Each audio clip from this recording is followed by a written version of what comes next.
Bapak Ibu sekalian, untuk selanjutnya kita akan mempelajari tentang mendeteksi dini kekerasan seksual. Sebelum kita melangkah mengetahui deteksi dini kekerasan seksual, saya sudah membagi 3 kelompok. Ada gerakan-gerakan tak wajar, gejala atau tanda-tanda fisik, dan gejala atau tanda-tanda psikis.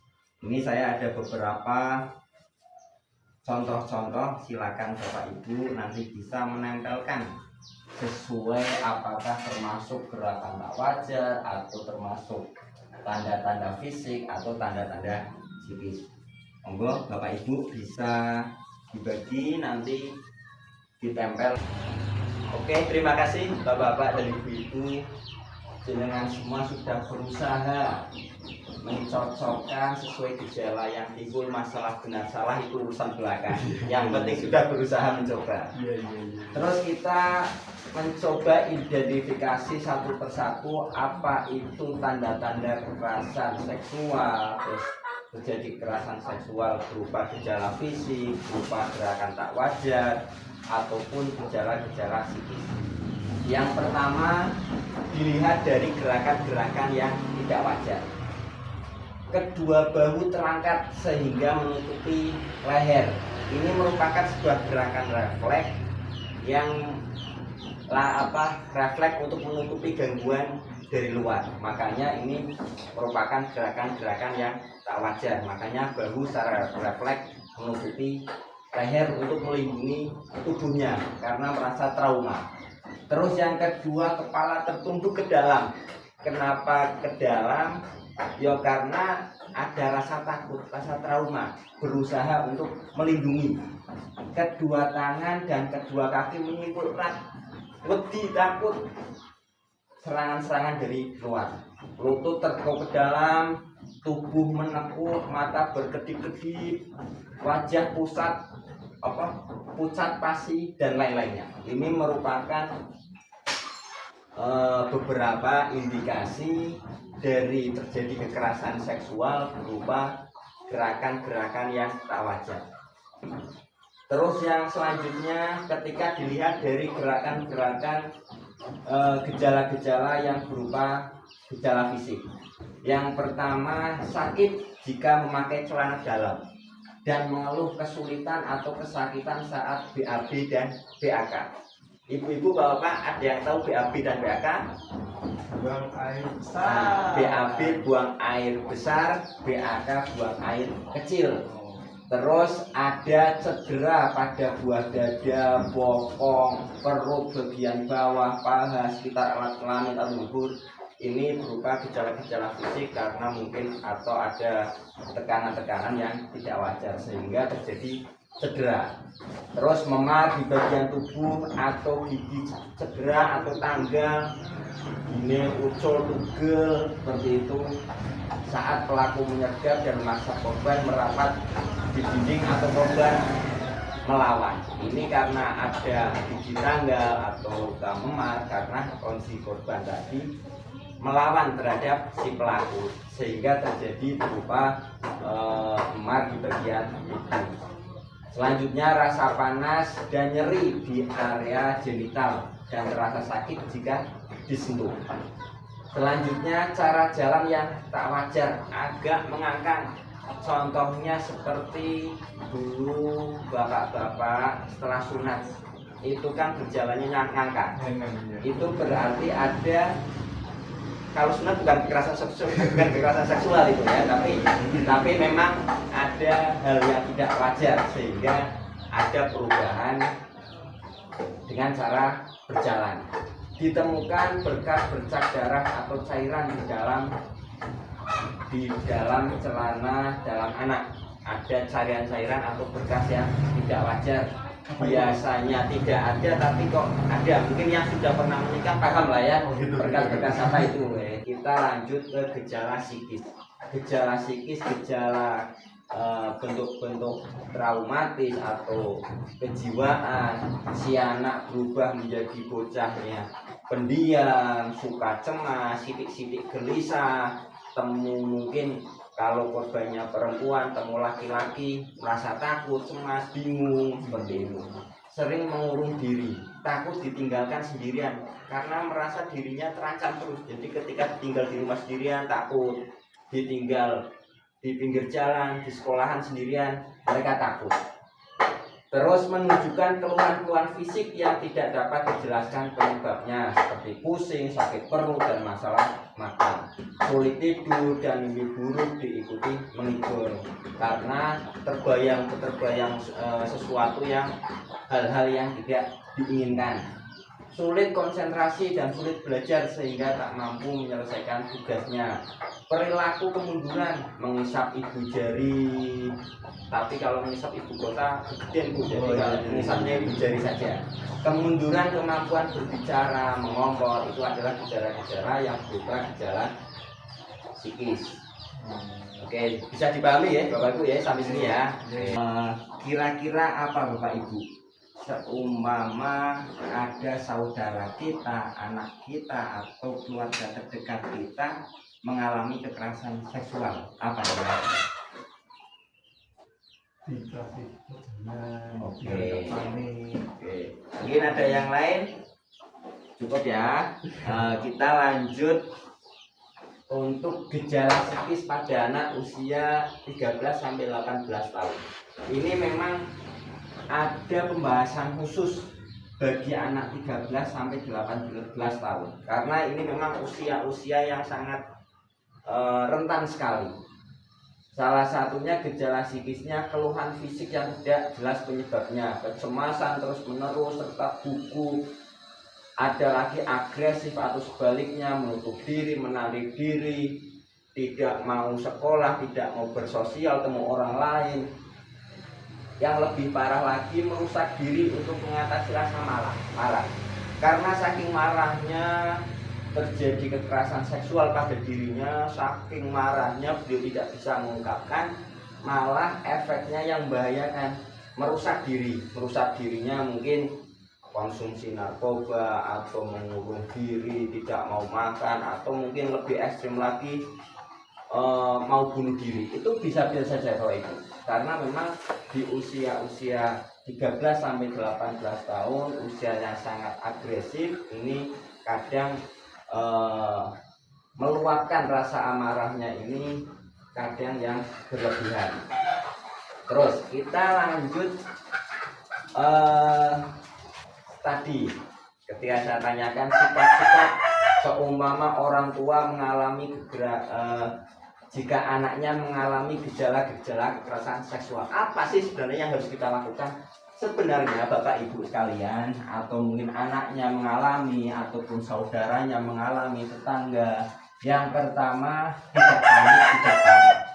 Ya sebenarnya susah sebenarnya, guys. Ya pasti kita sebagai keluarga ada rasa marah, rasa panik, tapi kita harus menjaga diri, tidak usah panik, tidak usah marah, karena anak biar tidak merasa tersalahkan, karena anak tersebut adalah korban. Terus peluklah anak erat-erat untuk menunjukkan bahwa Anda sangat menyayangi mereka. Jangan jauhi mereka, jangan buat anak itu merasa salah, merasa saya adalah orang yang tidak berguna di dunia ini, ya jangan. Kita rangkul mereka, sampaikan bahwa tidak ada satu orang pun yang boleh menyakiti mereka, dan apapun yang terjadi akan tetap memberikan perlindungan. Kita sebagai orang terdekat harus bisa memberikan rasa aman, rasa perlindungan terhadap si anak ataupun si korban tersebut. Jadilah pendengar yang aktif tentang cerita dan pendapatnya. Mintalah pertolongan ahli atau lembaga-lembaga layanan, mungkin perlindungan anak, terus ada kepolisian, pihak-pihak yang wajib kita hubungi. Kita minta tolong agar bisa mengkomunikasikan, agar bisa menyelesaikan kejadian-kejadian tersebut. Mungkin ada pendapat dari Bapak atau Ibu terkait apa yang harus kita lakukan agar terhindar dari kekerasan seksual. Ya, mungkin di circle pertemanannya, Mas. Circle pertemanan, konconannya yo harus yang benar-benar seperti itu. Kita harus jeli melihat teman. Oke, itu juga sangat tepat sekali Bapak Ibu. Ada beberapa hal-hal praktis agar terhindar dari kekerasan seksual. Yang pertama, ajarkan anak mengenal bagian tubuh sensitif. Salah satunya mulut, leher, dada, daerah selangkangan, perut, itu adalah daerah-daerah sensitif. Jadi tidak boleh sembarang orang untuk menyentuhnya. Nah, kita ajarkan, jangan malah diumbar ketika disenggol, ketika dipegang, tidak apa-apa, karena menganggapnya itu hal yang wajar saja. Tapi kita ajarkan bahwa daerah-daerah tersebut adalah daerah-daerah yang sensitif. Tidak semua orang di luar kita bebas untuk menyentuhnya. Ajarkan anak untuk berani mengatakan tidak ataupun jangan, atau lari ketika terpaksa, ketika ada orang yang ingin menyentuh bagian tubuh sensitif. Ojo malah monggo. Selanjutnya, pastikan jalur yang dilalui anak keluar rumah anak aman. Berangkat sekolah lewati jalan-jalan sing aman. Ketika jalannya sepi di tengah sawah ataupun tidak ada orang, ya pastikan anak jangan pulang larut malam. Bermain jangan pulang larut malam, karena itu menjaga keamanan si anak. Pastikan anak selalu dalam pengawasan orang tua, termasuk dalam kegiatan online, internet. Pastikan bahaya anak sekarang, pegang HP dari habis sisa sampai malam. Anak saya rajin kalau malam di rumah terus pegang HP. Mungkin itu harus diawasi juga, ternyata di dalam kamar mungkin lagi buka-buka apa. Nah, itu kita awasi juga. Orang tua pastikan tahu kegiatan si anak.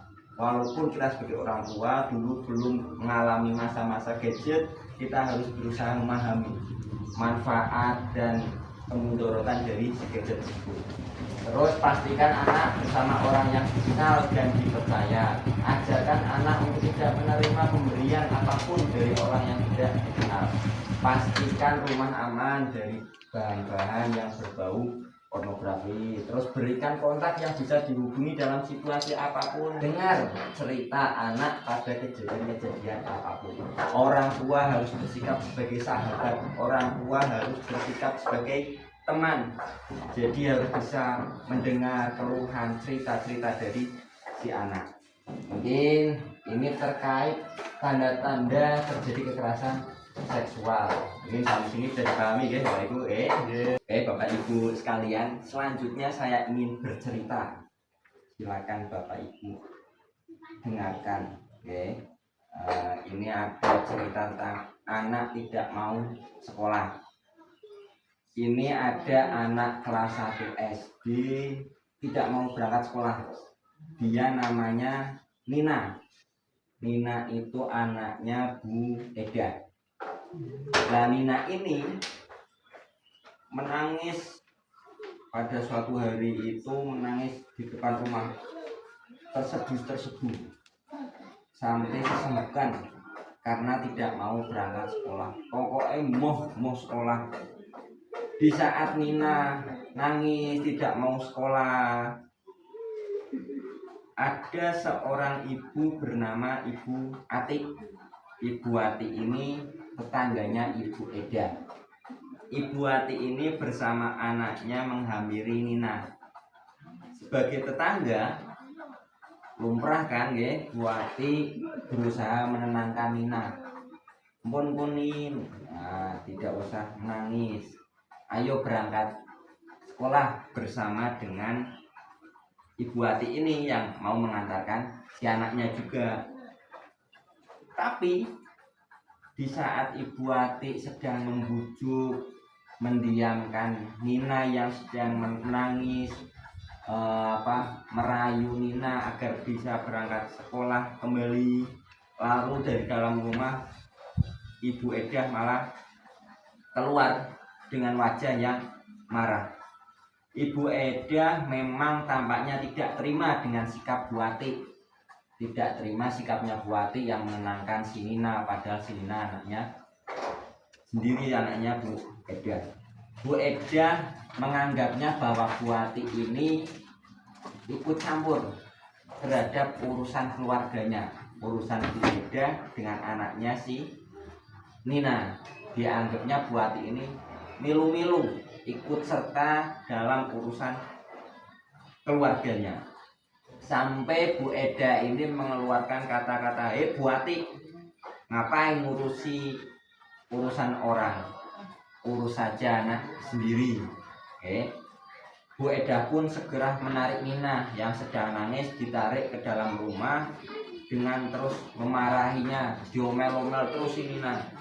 Dan Bu Ati akhirnya termenung, dia hanya mengelus dada, dalam hatinya bertanya, apa yang harus dilakukan melihat perbuatan Ibu Eda yang sering memarahi, bahkan sampai memukul anaknya si Nina tersebut. Itu akhir ceritanya. Kira-kira seperti itu ceritanya. Kira-kira apa Bu yang bisa dipahami dari cerita tersebut? Monggo Pak atau Ibu, silakan. Ya penting diam aja Mas ya, kalau ada masalah dengan orang lain gitu ya. Oh,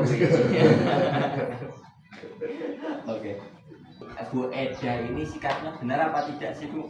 Ya. Selalu memarahi anaknya, selalu bahkan sampai memukul anaknya. Apakah ini kekerasan di dalam keluarga? Iya, termasuk kekerasan. Oke. Ini saya selanjutnya ada film terkait judulnya kisah si Aksa dan kisah si Geni. Nanti kita lihat bersama-sama ya Bu. Monggo silakan bisa dilihat.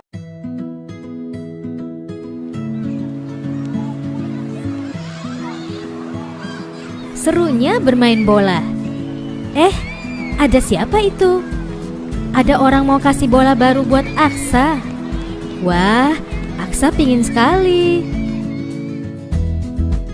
Anak pintar, jangan ikut dengan orang lain ke tempat sepi ya. Ingat, kalau ada yang mau peluk dan cium-cium kamu, tidak boleh kalau tidak ada orang tua kita ya. Kalau ada orang yang mau pegang badan, dada, perut, dan sekitar celana, tidak boleh. Kalau ada yang memaksa, harus teriak yang keras. Tidak mau! Dan langsung lari ke tempat yang ramai. Tolong! Jangan takut atau malu ya. Cepat kasih tahu orang tua atau guru yang kita sayangi. Tidak boleh ada yang memaksa kita untuk melakukan hal yang tidak kita sukai. Bahkan orang yang paling dekat sekalipun, seperti orang tua, kakak, paman, kakek, guru, teman, atau orang yang tidak kita kenal. Jika anak-anak mendapatkan perlakuan tidak menyenangkan dari siapapun, orang tua harus membawa mereka berkonsultasi dengan para ahli agar anak bisa ceria kembali. Ingat, hubungi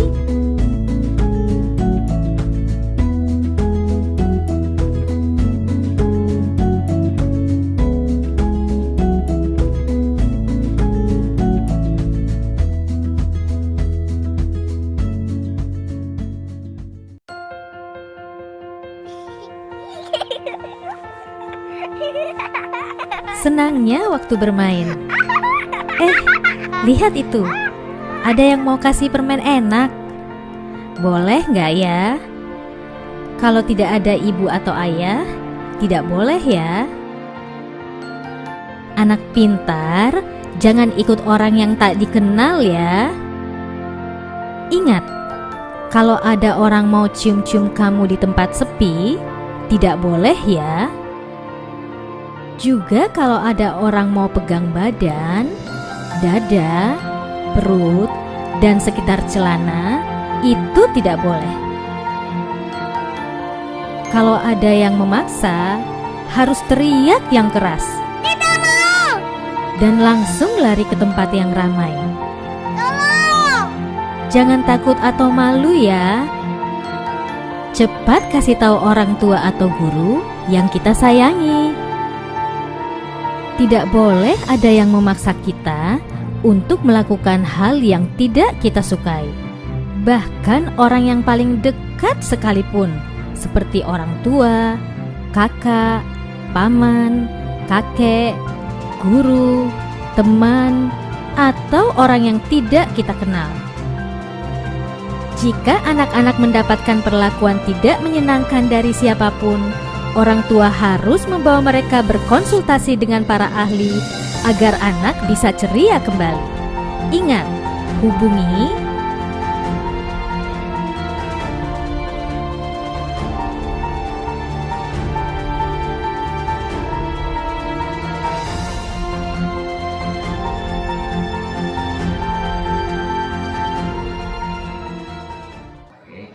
pelajarannya apa sih yang dapat diambil dari film Kisah Si Aksa dan Kisah Si Geni tersebut. Selanjutnya kita berikan upaya pencegahan kekerasan di keluarga ataupun di masyarakat. Yang pertama, cara pencegahan kekerasan di keluarga. Kita harus bisa memahami tumbuh kembang si anak. Anak kecil, bocah ya pasti rewel, ada toddler sering ngamuk-ngamuk. Nanti semakin besar anak pasti punya keinginan apa, kebutuhannya apa, semakin besar lagi pasti berbeda-beda. Anak TK dengan anak SMA pasti tumbuh kembangnya berbeda. Kita sebagai orang tua harus bisa memahami tumbuh kembang si anak. Menjadi pendengar yang baik, anak sebagai teman diskusi, jangan ada sampai ada jarak antara anak dengan orang tua. Membantu kesulitan anak terlibat dalam kegiatan sekolah, kita terlibat langsung dalam kegiatan-kegiatan si anak, seperti menanyakan atau bagaimana kita sebagai teman intinya. Menyediakan waktu yang berkualitas untuk anak, jangan sibuk terus kok orang tuanya mungkin jualan, anaknya tidak sampai terurus perasaan, tidak kurang kasih sayang dari orang tua. Berikan pujian kepada anak jika berperilaku baik. Kita berikan reward itu tidak harus pujian, tidak harus berupa uang atau berupa hadiah. Apresiasi berupa ucapan itu juga adalah berupa pujian terhadap si anak. Tidak menghakimi anak apalagi di depan orang lain.